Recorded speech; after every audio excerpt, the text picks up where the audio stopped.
আজকে আমাকে দেখে মনে হচ্ছে আবার হোলির ভিডিও নিয়ে চলে আসলাম, একদমই নয়। অ্যাকচুয়ালি আমরা যেহেতু ভ্রমণপ্রেমী মানুষ, তাই যেখানেই যাই সেখানে চিরুনি তল্লাশি করে সেই জায়গা না ঘুরলে আমাদের পেটের ভাত তো হজম হয় না।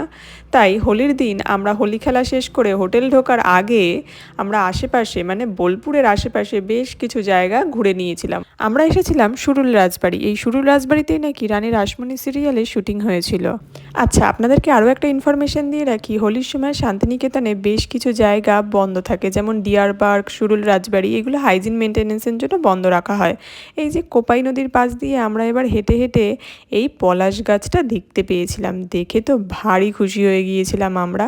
তারপর লোভ সামলাতে না পেরে বেশ কিছু পলাশ ফুল আমরা কুড়িয়ে নিয়েছিলাম।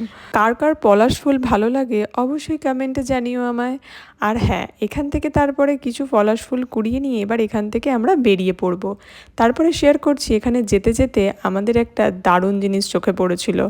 এই যে এখানে কি সুন্দরভাবে এনারা নাচ করছিল, এনারাই এখানকার স্থানীয় মানুষ।